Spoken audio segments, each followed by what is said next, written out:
lakini baada ya Yesu kuja ameahidi wote tutajazwa Roho Mtakatifu. Hiyo ndio tofauti ya Agano la Kale na Agano Jipya.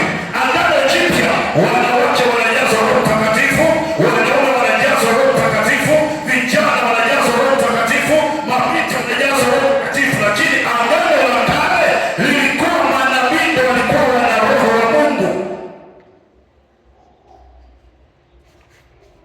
Utasoma vizuri utaelewa.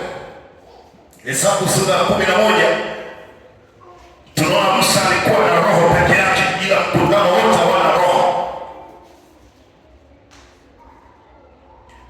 Bwana akamwambia, nitachukua sehemu ya roho iliyo juu yako niwape wazee 70, wengine wote hakuna roho.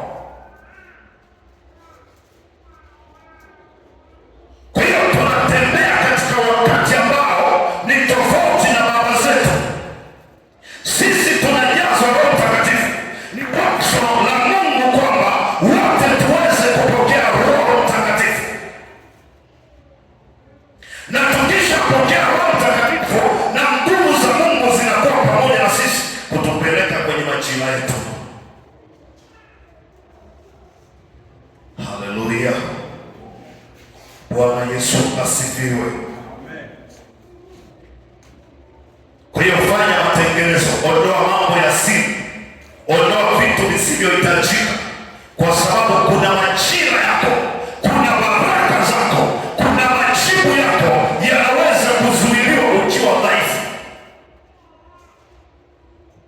Danieli anazungumza, mkuu wa anga au mtawala wa anga la Katoro, mtawala wa anga la Geita. Unajua kila anga lina mtawala. Mtawala wa kanda ya ziwa, mfalme wa anga ya kanda ya kati. Kama unavyoweza kuona, kila mkoa una miungu yake.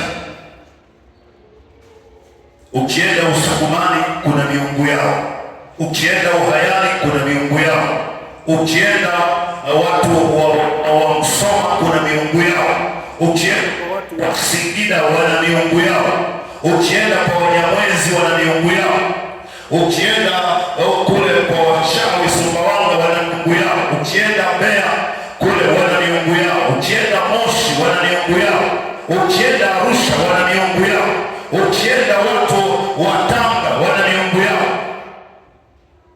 Kwa hiyo wewe uliyezaliwa kwenye ukoo fulani, kuna miungu ya ukoo huu. Unafikiri itakuacha ufanikiwe hivi hivi? Lazima ikupinge, kwa sababu wewe umehesabika ni mwasi, umeasi, hutaki kufuata mambo yetu. Ndio maana unakuta wengine wanaambiwa leta mbuzi, leta hiki, lakini akileta hayo huwezi kuyatimiza. Kwa hiyo unahitaji nguvu ya Mungu ikupeleke kwenye hatima yako.